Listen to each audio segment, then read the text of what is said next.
Off the coast of Vancouver Island, a subduction zone is coming apart. Not someday, right now measurably, underground. Scientists confirmed it for the first time in the history of the science less than a year ago, using sound waves fired into the seafloor from a ship towing 15 kilometers of listening equipment behind it. Then, at 11:41 on Sunday night, an earthquake struck inside the exact structure that ship had just finished mapping. Magnitude 5.6, 10 kilometers down.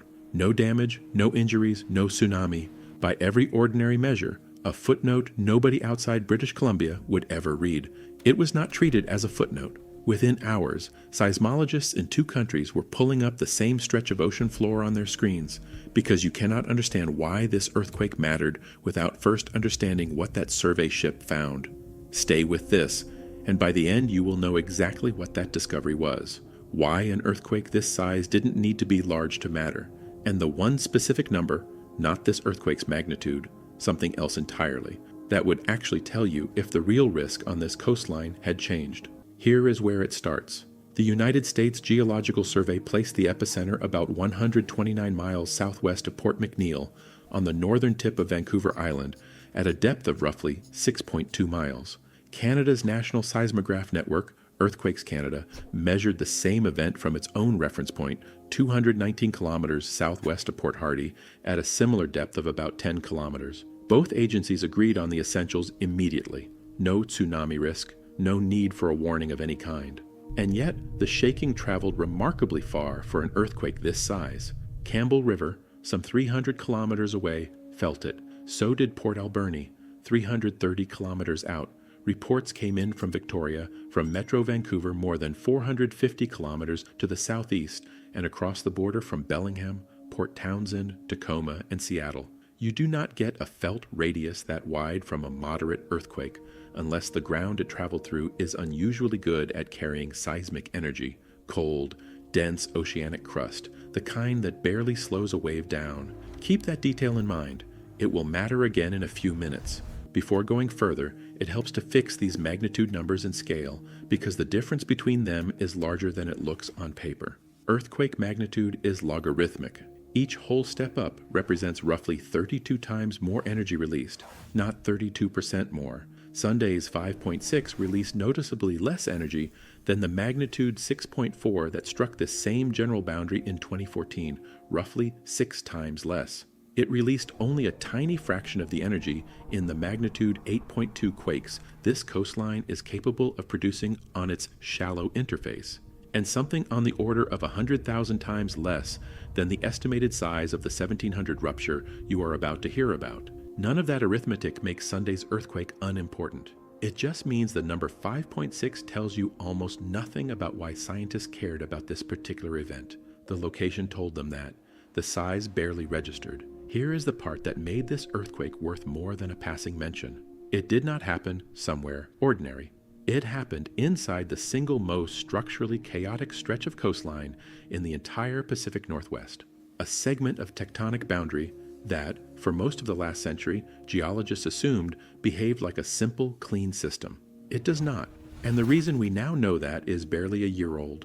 Most explanations of this region start the same way. One oceanic plate, the Juan de Fuca, sliding beneath the North American continent along roughly 1,100 kilometers of coastline from Northern California up through Oregon, Washington, and into British Columbia. That description holds up for most of the margin. It falls apart at the northern end, right where Sunday's earthquake happened. Up there, the incoming plate is not one continuous sheet. It splits into pieces, the Juan de Fuca proper in the middle, the Gorda plate at the southern tip near California, and off Vancouver Island, a small, troubled fragment called the Explorer Plate.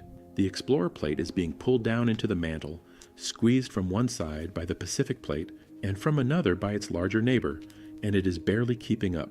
Where the main Juan de Fuca Plate advances toward the continent at roughly 4 centimeters a year, the Explorer Plate manages about half that, some sections apparently even slower. A plate cannot hold together when different parts of it are being dragged at different speeds in different directions. Something has to give. What gives is the plate itself. Unable to move as a single block, the Explorer Plate deforms internally, bending, twisting, and periodically breaking along steep faults that run nearly straight down rather than along the shallow, gently sloping surface most people picture when they think of a subduction zone. That distinction is not a technicality. It decides what kind of earthquake you get.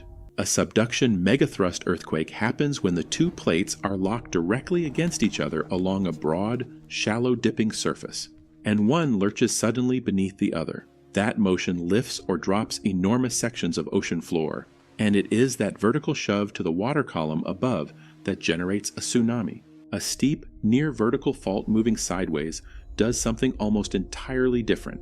The two blocks of crust slide past one another laterally, closer to how the San Andreas Fault moves in California than to how Cascadia's main thrust works.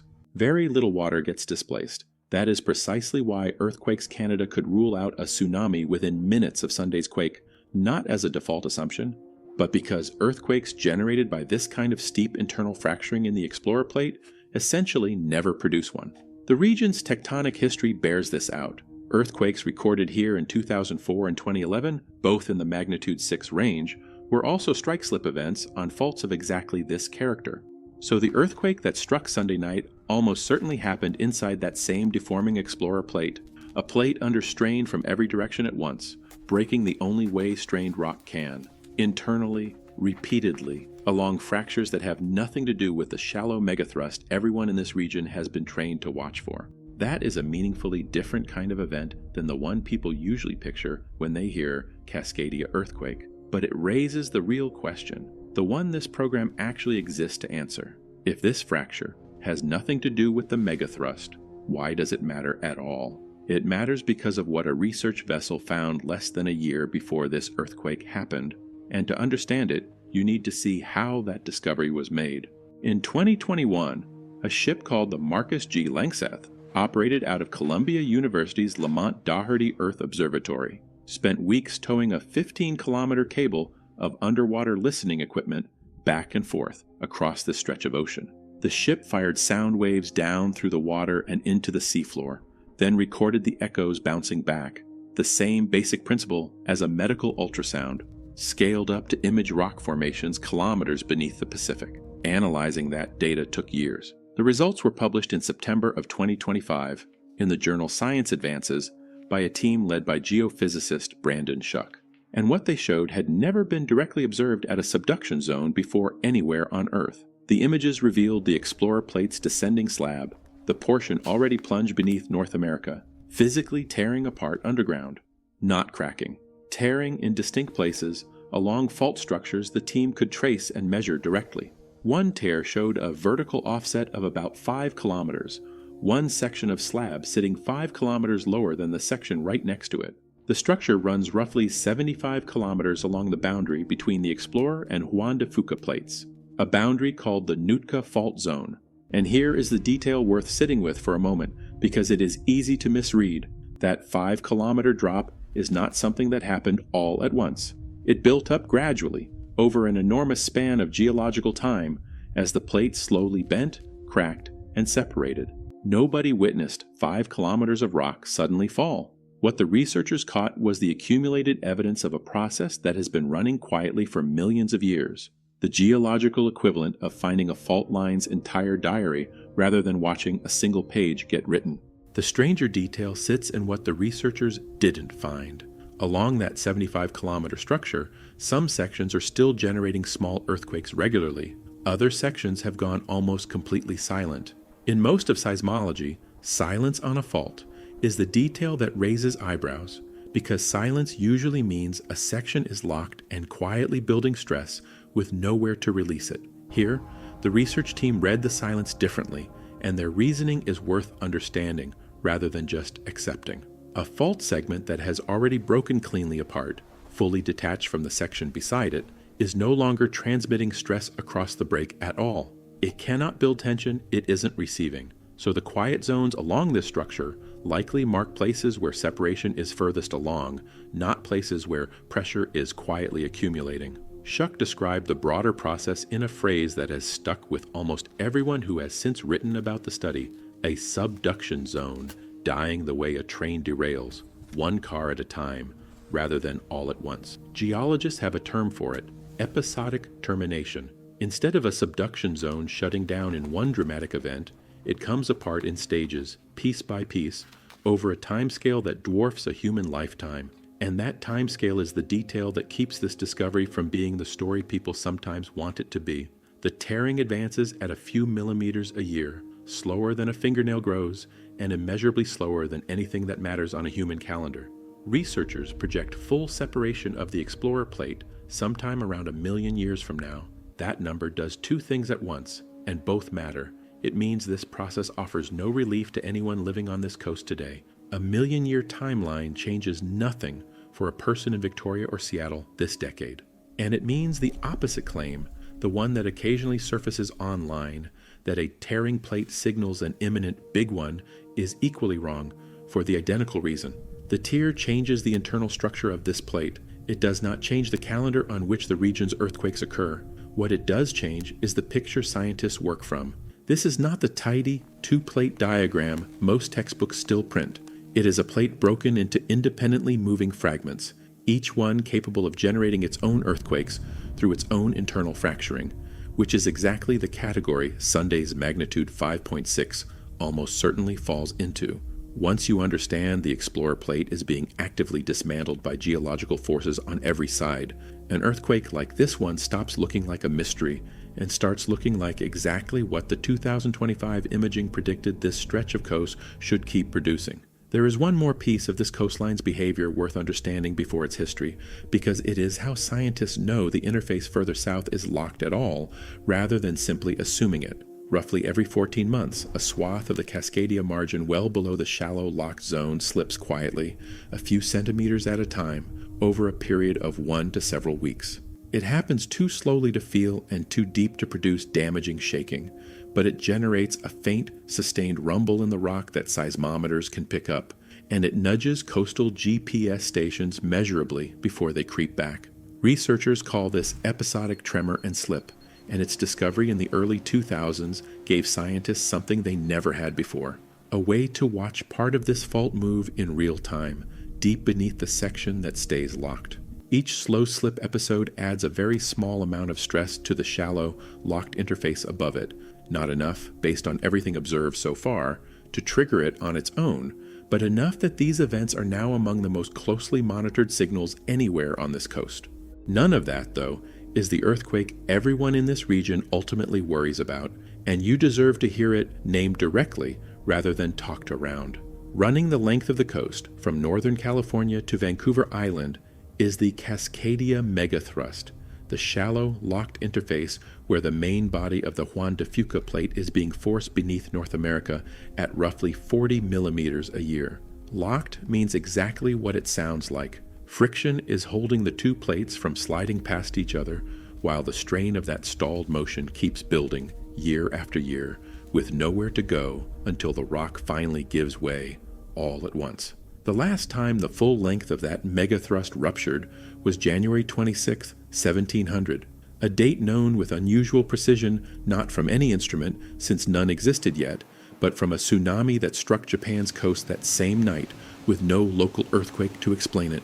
Japanese records describe the wave. Pacific Northwest coastlines still carry the physical evidence today, in drowned forests of cedar trees killed instantly when the land beneath them dropped several feet in a single night. Scientists have reconstructed that earthquake's likely size at somewhere between magnitude 8.7 and 9.2, among the largest earthquakes human civilization has ever left a written record of. 326 years of accumulated strain sit on that locked interface today. Hold on to that number. The region is considered fully capable of another magnitude 8.5 to 9.0 event whenever it next lets go. Here is where the two threads of this story finally meet, and where the honest answer gets more specific than most coverage bothers to make it.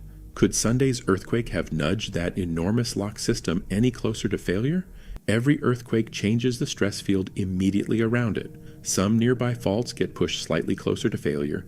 Others fall into what seismologists call a stress shadow, a pocket where failure becomes briefly less likely. That effect is real and well documented, and it is also tightly limited by scale. A magnitude 9 earthquake releases roughly 126,000 times more energy than a magnitude 5.6. The stress redistribution from Sunday's rupture is concentrated in a zone measured in kilometers around its own small fault. The locked Cascadia interface runs for hundreds of miles. A ripple that size at that distance from the main system does not load a fault of that scale, full stop.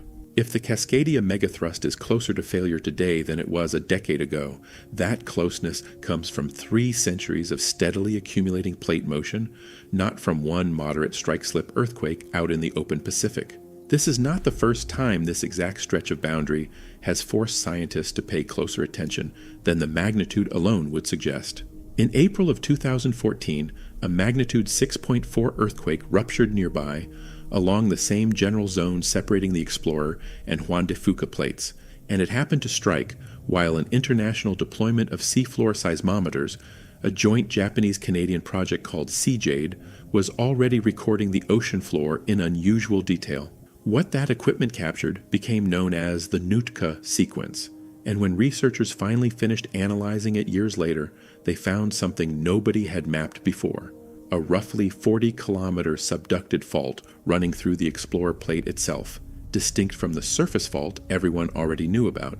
It was, in effect, an earlier and smaller preview of exactly the kind of internal fragmentation the 2025 imaging study would later confirm at a much larger scale. History in this specific corner of the Pacific has a habit of turning ordinary-looking moderate earthquakes into the data that eventually rewrites the map. A follow-up study published in 2022, built from an expanded catalog of tens of thousands of small earthquakes recorded across 2 decades, went further still. It found that the boundary separating the Explorer and Juan de Fuca plates is not a single, clean fault at all, but a broad zone of distributed sideways motion wide enough to contain several structures moving somewhat independently of each other. And buried within that zone, a layered pattern in how fast seismic waves travel through the surrounding rock that closely resembles what geophysicists call a double seismic zone, a signature normally associated with plates actively subducting deep beneath a continent. Nobody had confirmed the Explorer boundary carried that particular signature before. The same expanded catalog placed the region's 3 largest recorded earthquakes, in 2004, 2011, and 2014, at 3 different depths, with at least one sitting on a different side of the boundary than the others entirely. That is exactly the scattered, inconsistent picture you would expect from a system this fragmented, and exactly the kind of picture that made last year's full seismic imaging survey worth funding in the first place.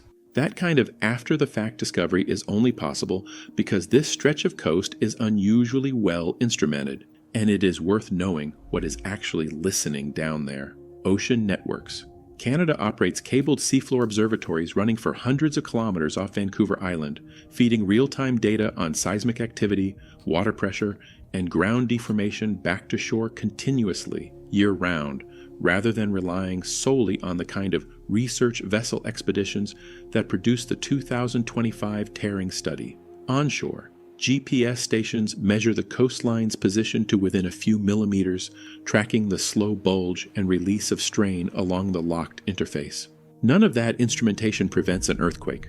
What it does is turn every earthquake, even a modest one felt only as a jolt in Victoria, into another data point in a record that stretches back decades and keeps sharpening with each new event. There is also a more immediate practical thread running underneath all of this instrumentation. Both countries have built earthquake early warning systems for exactly this coastline. Shake Alert in the United States, covering California, Oregon, and Washington, and a parallel system Canada brought online for British Columbia. Neither can predict an earthquake before it starts. What they can do is detect the first harmless waves of shaking the instant a rupture begins and race that signal ahead of the slower, damaging waves that follow, buying places farther from the epicenter anywhere from a few seconds to, in a large enough megathrust event, more than a minute of warning. That gap sounds small until you consider what a minute buys: time to stop a surgery, open fire station doors, slow a train, or simply get away from a window. It is not a system built around moderate offshore earthquakes like Sunday's. It exists because of the one this coastline is still waiting on.